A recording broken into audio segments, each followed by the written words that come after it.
This is Earl Nightingale. The purpose of this recording is to tell you about and try to condense one of the most amazing books ever written, Think and Grow Rich by Napoleon Hill.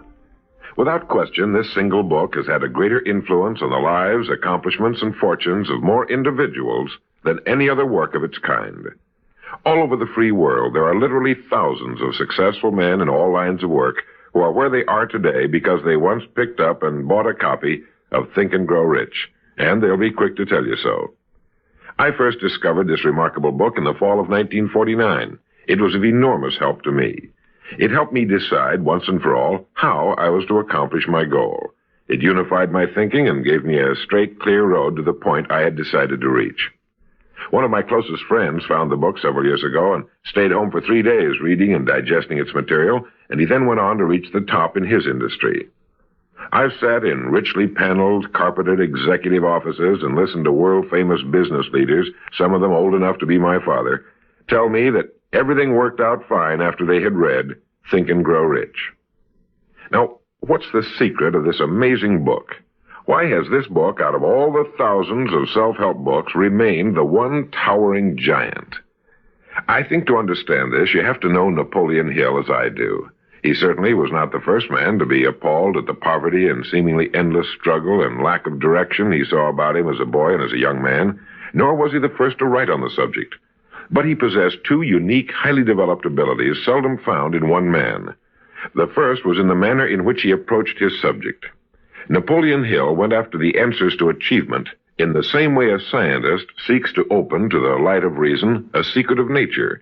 He went after the solution to accomplishment in the same way Thomas Edison discovered the solution to the electric light, relentlessly, indefatigably, implacably, until the truth, which had been there all the time, was revealed to him. His second important ability was the knack or skill of writing about his findings in such a way that it was instantly understood intellectually, but what is perhaps even more important for this particular subject, understood emotionally as well. When the last page of Think and Grow Rich was read, the hand which put the book down on the table was a different hand. The man who then stood and walked out into the world was a different, a changed man.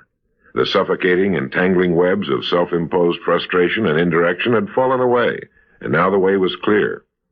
The man was now the possessor of the unique, unseen talent for turning dreams into reality, thoughts into things. So-called fate or the idle effects of exterior circumstances were no longer in command.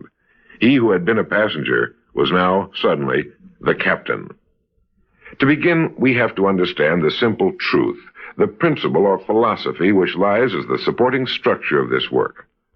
Unless whatever it is you build is based on truth, you will end with the entire structure fallen and scattered about you like the armor of Homer's ancient warriors.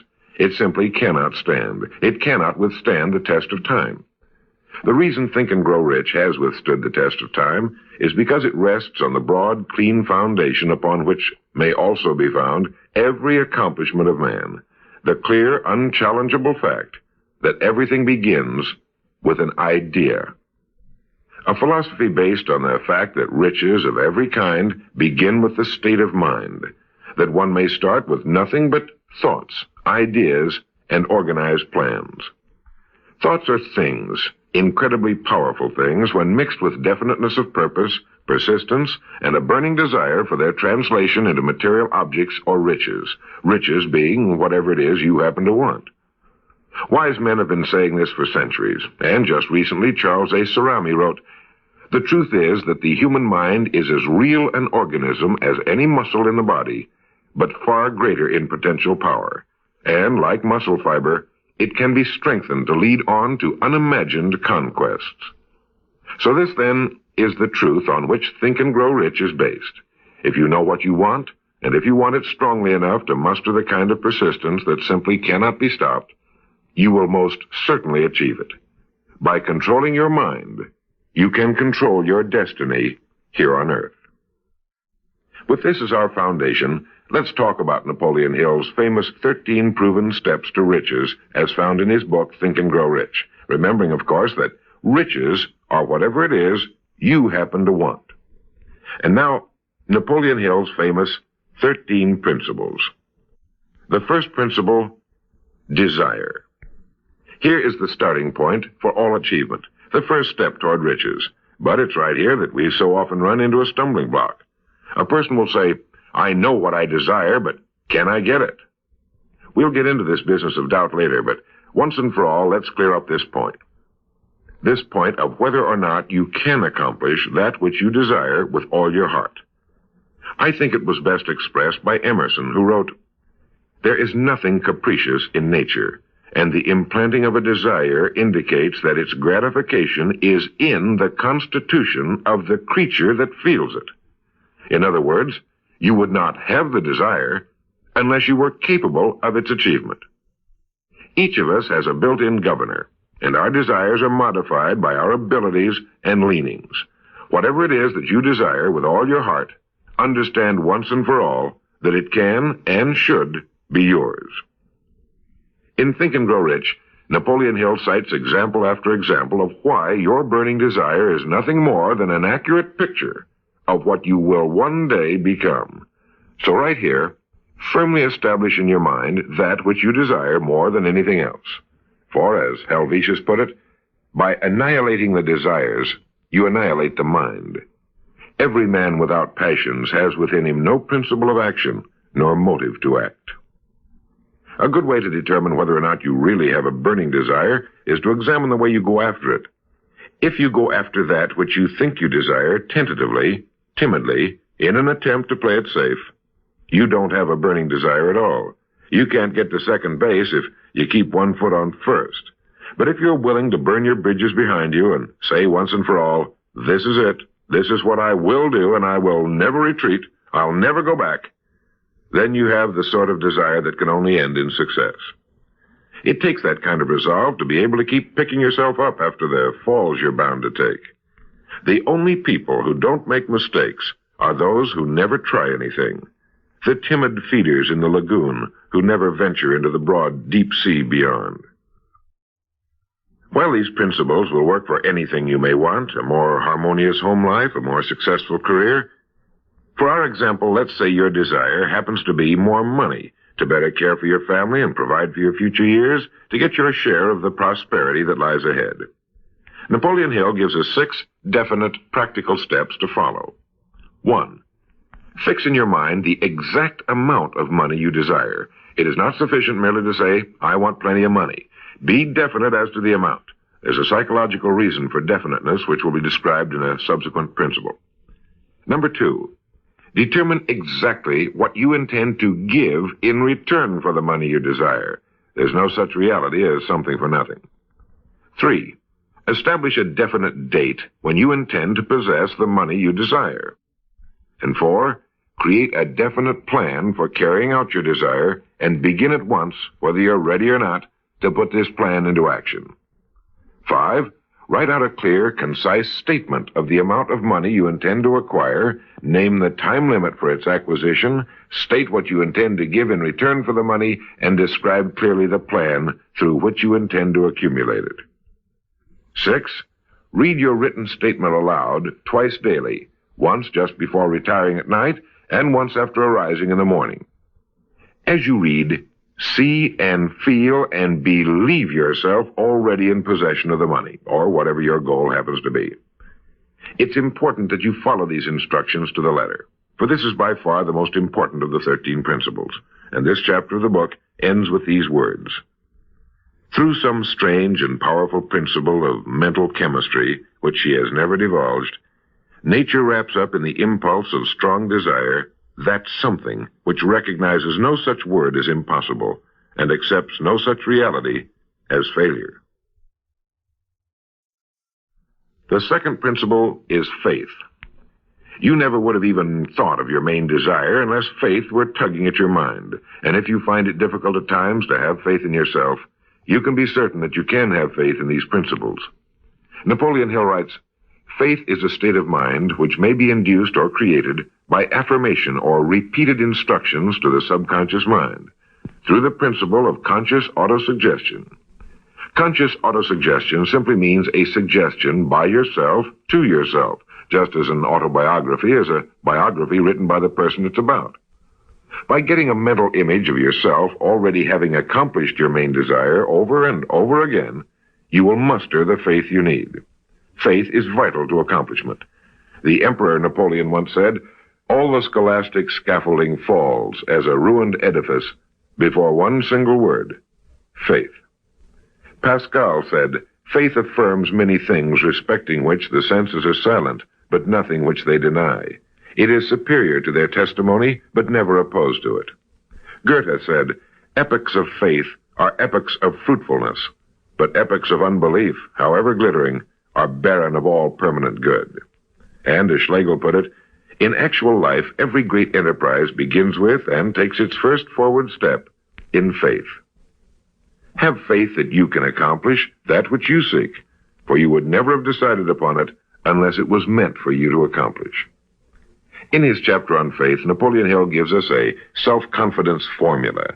First, I know that I have the ability to achieve the object of my definite purpose in life, therefore I demand of myself persistent, continuous action toward its attainment, and I here and now promise to render such action. Second, I realize the dominant thoughts of my mind will eventually reproduce themselves in outward physical action and gradually transform themselves into physical reality. Therefore, I will concentrate my thoughts for 30 minutes daily upon the task of thinking of the person I intend to become, thereby creating in my mind a clear mental picture of that person. Third, I know through the principle of autosuggestion, any desire that I persistently hold in my mind will eventually seek expression through some practical means of attaining the object back of it. Therefore, I will devote 10 minutes daily to demanding of myself the development of self-confidence. Fourth, I have clearly written down a description of my definite chief aim in life, and I will never stop trying until I have developed sufficient self-confidence for its attainment. Fifth, I fully realize that no wealth or position can long endure unless built upon truth and justice. Therefore, I will engage in no transaction which does not benefit all whom it affects. I will succeed by attracting to myself the forces I wish to use and the cooperation of other people. I will induce others to serve me because of my willingness to serve others. I will eliminate hatred, envy, jealousy, selfishness, and cynicism by developing love for all humanity, because I know that a negative attitude toward others can never bring me success. I will cause others to believe in me because I will believe in them and in myself. In rereading Think and Grow Rich so that I could write this condensation for recording, I was forcibly struck all over again by this great chapter on faith, particularly the examples of how some of the world's greatest men have accomplished what appeared to be impossible through faith. The third principle is autosuggestion. Now, we've already touched on this. This chapter of the book tells us how, through repeated suggestion, the subconscious mind can be put to work for us. It is the faculty of being able to concentrate your mind on your burning desire until your subconscious mind accepts it as fact and begins to devise ways of bringing it about. Here is where hunches come from, sudden flashes of thought or inspiration, guidance. The instructions given in connection with the 6 steps in the second chapter will now be summarized and blended with the principles covered by Napoleon Hill's chapter on autosuggestion. First, go into some quiet spot, perhaps in bed at night, close your eyes and repeat aloud, so you may hear your own words, the written statement of the amount of money you intend to accumulate, or a careful reaffirmation of whatever your goal happens to be, the time limit for its accumulation, and a description of the service or merchandise you intend to give in return for the money. As you carry out these instructions, see yourself already in possession of your goal. For example, suppose that you intend to accumulate $50,000 by January 5 years from now, that you intend to give personal services in return for the money in the capacity of a salesman.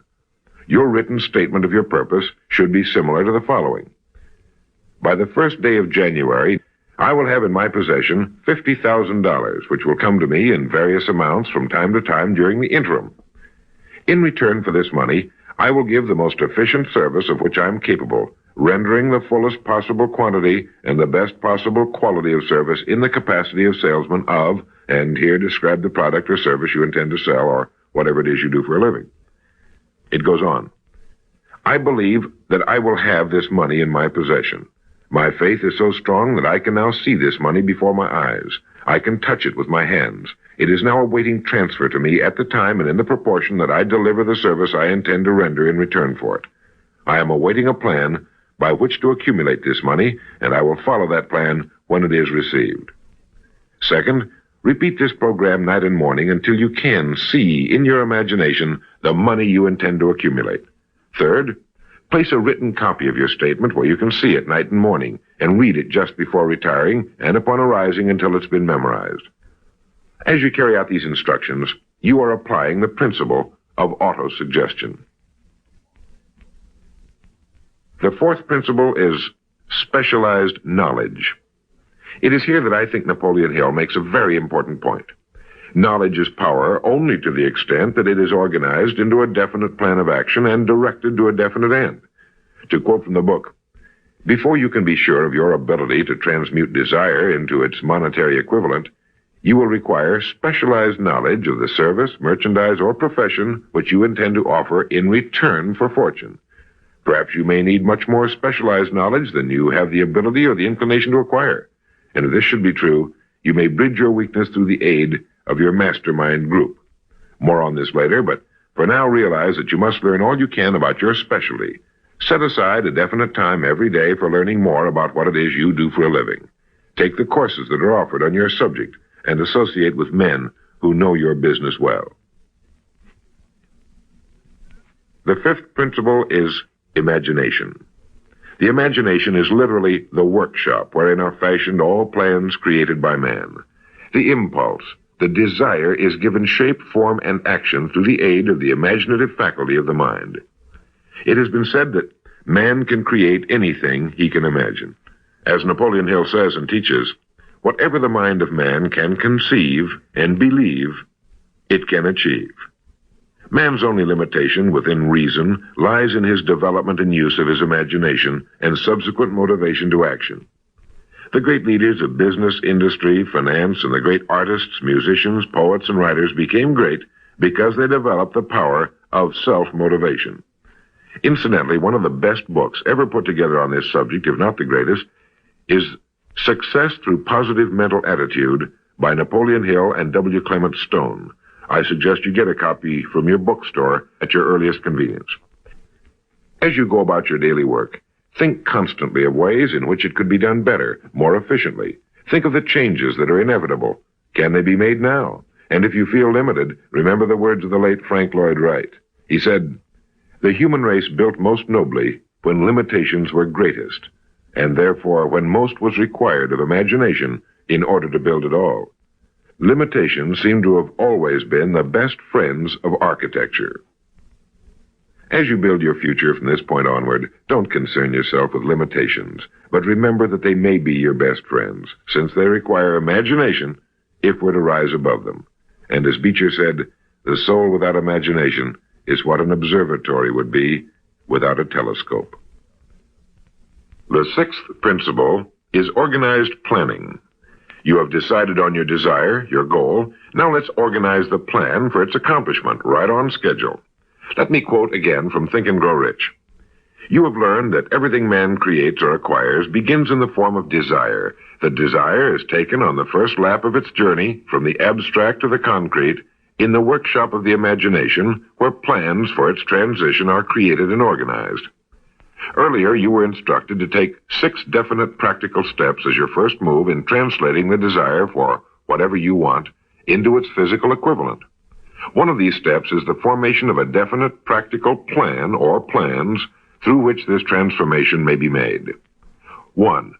Ally yourself with one or more persons, a group of as many people as you may need for the creation and carrying out of your plan or plans for the accumulation of the money you've established as your goal.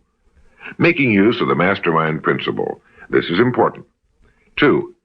Before forming your Mastermind alliance, decide what advantages and benefits you may offer the individual members of your group in return for their cooperation. No one will work indefinitely without some form of compensation, although this may not always be in the form of money. 3. Arrange to meet with the members of your Mastermind group at least twice a week, and more often if possible, until you have jointly perfected the necessary plan or plans for the accomplishment of your goal. 4. Maintain perfect harmony between yourself and every member of your mastermind group. Keep in mind these facts. First, you're engaged in an undertaking of major importance to you. To be sure of success, you must have plans which are faultless. Second, you must have the advantage of the experience, education, native ability, and imagination of other minds. This is in harmony with the methods followed by every person who has risen above the average. Work at this until you have a well-executed, formal plan for reaching your objective. In this way, you're never confused or wondering what you should do next. Every morning you know exactly what you're going to do and why.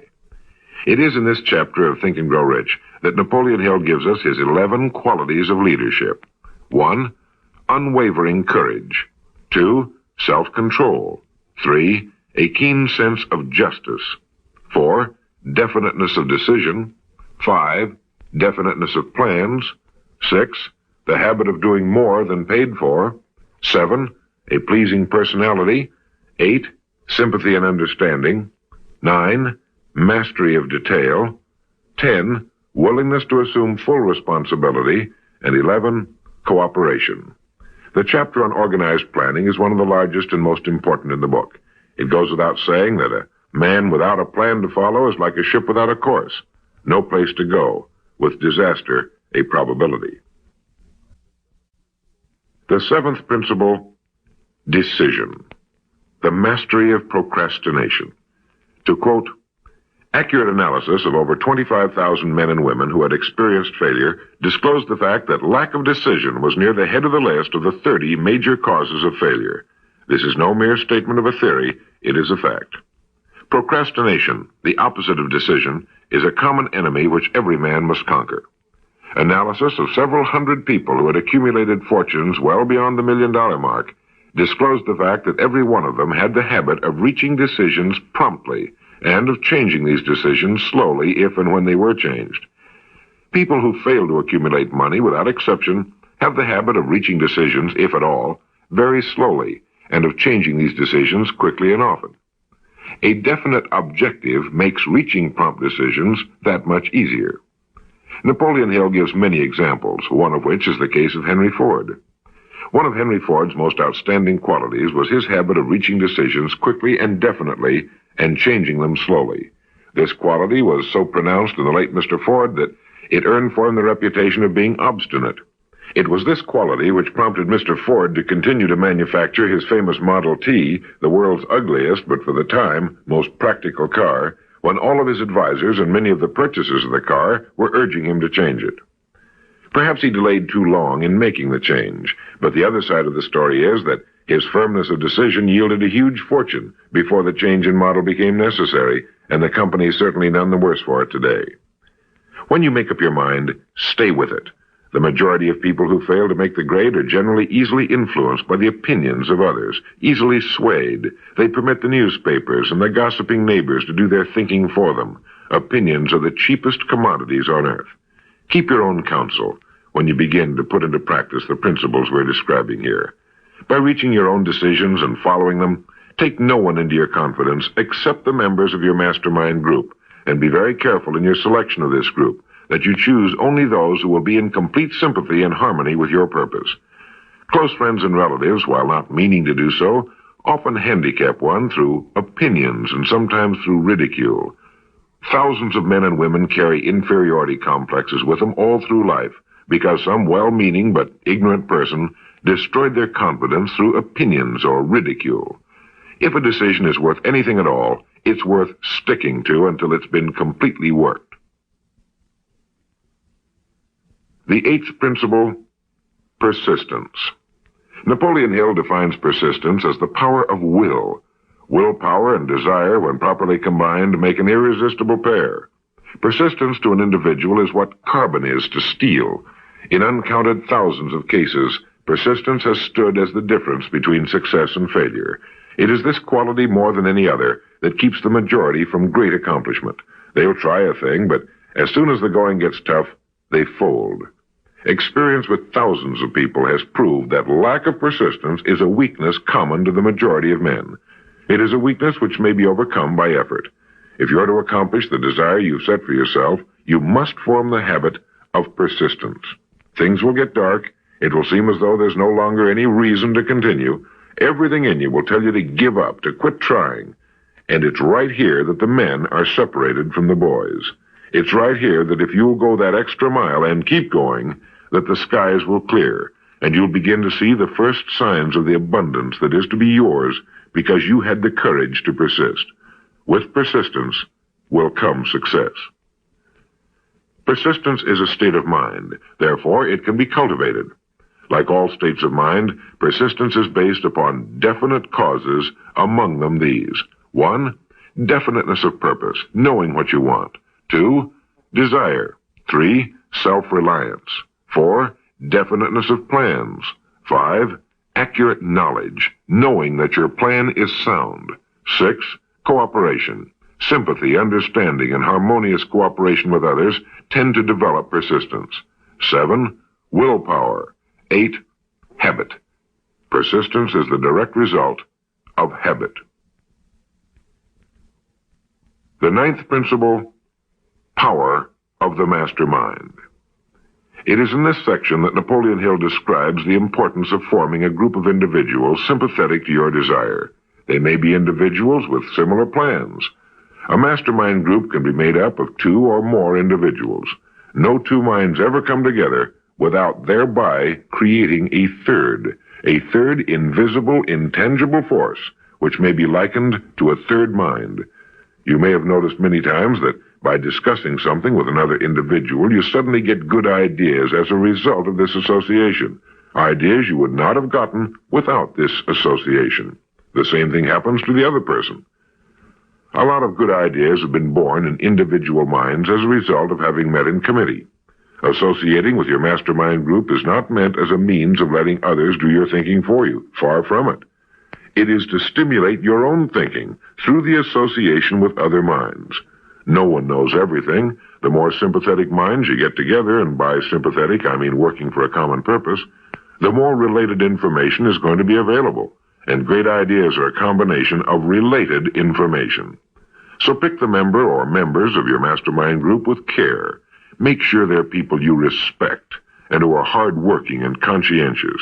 You'll have a lot of fun, and you'll all reach your goals just that much sooner. The 10th principle could be called enthusiasm. That is, the enthusiasm that comes from the channeling of all bodily drives into positive, worthwhile outlets. It is in this chapter that Napoleon Hill describes the importance of the woman, the one and only woman, in the achievement of a worthwhile goal. It seemed quite significant to Mr. Hill that practically every great leader was a man whose achievements were largely inspired by a woman. When things get tough, and you can count on it, they will, you may be deserted by what you thought were friends. But if you've got a good woman, you'll never be alone. She'll be willing to start over again if necessary, and she'll give you the new enthusiasm that comes through her faith in you. Having someone to love is having someone to share your success and accomplishments, to give you the praise that all of us need from time to time. A man can become successful without a wife and family, but all the real joy is taken out of it. Take care of your wife and children as your greatest possessions. The 11th principle has to do with the subconscious mind. The subconscious mind consists of a field of consciousness in which every impulse of thought that reaches the objective mind through any of the 5 senses is classified and recorded, and from which thoughts may be recalled or withdrawn as letters may be taken from a filing cabinet. It receives and files sense impressions or thoughts, regardless of their nature. You may voluntarily plant in your subconscious mind any plan, thought, or purpose which you desire to translate into its physical or monetary equivalent. The subconscious acts first on the dominating desires which have been mixed with emotional feeling, such as faith. Your subconscious mind works night and day. Through a method of procedure unknown to man, the subconscious mind draws upon the forces of infinite intelligence for the power with which it voluntarily transmutes one's desires into their physical equivalent, making use always of the most practical media by which this end may be accomplished.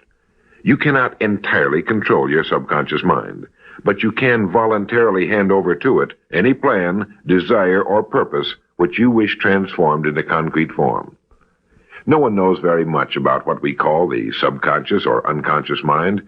We do know that it is incalculably powerful and can solve our problems if we go about using it the right way. And the best way is to hold in your conscious mind as often as possible a clear picture of yourself already having accomplished your goal. You know what you want, define it clearly, and then project it on the motion picture screen of your mind. Hold it. See yourself doing the things and having the things you'll have when your objective will have been reached. Do this as often as possible as you go about your daily work, and particularly at night, just before you go to sleep, and the first thing upon arising. As you do this, your subconscious will begin to lead you in the most logical ways toward your objective. Don't fight it. Follow your sudden hunches, the ideas that come into your mind, knowing that it's your subconscious trying to get through to your conscious mind. If you'll keep at this, you'll be amazed and delighted by the wonderful ideas that just seem to come from nowhere. In the next principle, we'll talk some more about this sixth sense that seems to control the lives of the great men and women, but it comes from a systematic triggering of the subconscious mind. The lives of the great men and women, which seem miraculous to the average person, are nothing more than the fulfillment of their burning desires through the power of their subconscious minds. Time means nothing to your subconscious. A man could work steadily at his job for 40 years and not accomplish as much as is possible in 3 or 4 years through the proper working of this principle. Your subconscious mind cannot remain idle. If you fail to plant desires in your subconscious mind, it will feed upon the thoughts which reach it as a result of your neglect. Remember that you're living daily in the midst of all manner of thought impulses which are reaching your subconscious mind without your knowledge. Some of these impulses are negative, some are positive. You are now engaged in trying to help shut off the flow of negative impulses and to aid in voluntarily influencing your subconscious mind through positive impulses of desire. When you achieve this, you will possess the key which unlocks the door to your subconscious mind. Bulwer wrote, "The man who succeeds above his fellows is the one who, early in life, clearly discerns his object, and toward that object habitually directs his powers. Even genius itself is but fine observation strengthened by fixity of purpose. Every man who observes vigilantly and resolves steadfastly grows unconsciously into genius." The key word there is unconsciously. Know what you want. Decide once and for all that it will be yours. Remain steadfast on course, propelled by faith, and your subconscious or unconscious mind will do the rest. The 12th principle, as outlined in Think and Grow Rich by Napoleon Hill, has to do with the brain. If you had access to all the wealth in the world and took a penny, you would be doing exactly what you very probably have been doing in the use of your brain. Nothing in the world is more pitiful than the misunderstanding by the average person of the power of his brain and the minds to which it is connected, the conscious and the subconscious. You own in your brain the most marvelous, miraculous, inconceivably powerful force the world has ever known. Take, for example, the fact that the number of lines which connect the brain cells with one another equal the figure 1 followed by 15 million ciphers. It has been determined that there are from 10 to 14 billion cells in the average human cerebral cortex. It is inconceivable that such a network of intricate machinery should be in existence for the sole purpose of carrying on the physical functions incidental to growth and maintenance of the physical body. This is the mechanism that has given us the supersonic airplane, our deep rocket probes into outer space, the sciences, the arts, all that we know and use today and will use tomorrow, have hatched from this small gray mass each of us carries around. Can you doubt, even for a moment, that it can bring you and yours everything you want here on earth? Of course it can. If you will recognize your power as an individual and stop acting like those who have never even thought about it. Give it the job you've decided to accomplish and watch it handle it. The 13th and final principle is called the sixth sense. The sixth sense can be described as the sense through which infinite intelligence may and will communicate voluntarily without any effort from or demands by the individual. This principle is the apex of the philosophy. It can be assimilated, understood, and applied only by first mastering the other 12 principles. The sixth sense is that portion of the subconscious mind which has been referred to as the creative imagination. It has also been referred to as the receiving set, through which ideas, plans, and thoughts flash into the mind. The flashes are sometimes called hunches or inspirations. The sixth sense defies description. It cannot be described to a person who has not mastered the other principles of this philosophy, because such a person has no knowledge and no experience with which the sixth sense may be compared. The sixth sense is not something that one can take off and put on at will. Ability to use this great power comes slowly through application of the other principles we've outlined. Many individuals come into a workable knowledge of the sixth sense even before the age of 40. But more often the knowledge is not available until one is well past 50, and this for the reason that the spiritual forces with which the sixth sense is so closely related do not mature and become usable generally except through years of meditation, self-examination, and serious thought. But begin to develop it now by applying the principles we've talked about here. Remember this: man can create nothing which he does not first conceive in the form of an impulse of thought. Man's thought impulses begin immediately to translate themselves into their physical equivalent, whether those thoughts are voluntary or involuntary. Keep fear out of your mind by concentrating on the mental picture of your goal, your greatest desire. Now, I want to mention that Think and Grow Rich as a book carries more endorsements by great men who knew of its truth than any other book of its kind ever written. I'll touch on only a few. All of these great men actually endorsed Napoleon Hill's principles. Former President of the United States William Howard Taft, F.W. Woolworth, wrote that he had built his great chain of stores by applying many of these principles. Robert Dollar, who built the great Dollar steamship line, wrote, "If I had had this philosophy 50 years ago, I suppose I could have accomplished all that I've done in less than half the time. I sincerely hope the world will discover and reward you." Samuel Gompers wrote that the mastery of these principles is the equivalent of an insurance policy against failure. President Woodrow Wilson, John Wanamaker, the merchant prince, wrote, "I know that your fundamentals are sound because I've been applying them in my business for more than 30 years. George Eastman, the world's largest maker of cameras, Thomas Edison, Luther Burbank, Theodore Roosevelt, E.M. Statler, John D. Rockefeller. I think you know that the endorsements of these great men could not have been bought with all the money in the world. What we have been talking about here can change your life, can bring you anything and everything worthwhile you want in life for yourself and your family. Cut yourself away from the average, from the mediocre, and chart your course on the dream in your heart. These 13 principles will never let you down, as long as you use them. And now, it is with great pleasure that I give you the author himself, Napoleon Hill. Thank you, Earl Nightingale. The message which you who are listening have just heard has brought you within 3 short steps of the supreme secret of success. The same secret which has brought happiness, peace of mind, and financial success to countless thousands of people who have read Think and Grow Rich. The same secret which has made master salesmen out of ordinary order takers. And the same secret which has brought friendship, love, and marriage to men and women who have come under the spell of the 13 principles which Earl Nightingale has just described. You desire the better things of life, or you wouldn't be listening to this record. Come with me then, and I will help you chart your course, so you may acquire whatever it is that you desire most in life by following these instructions. 1. Condition your own subconscious mind to work for you while you sleep as well as when you are awake. You can do this by playing this record to yourself every night just before you retire.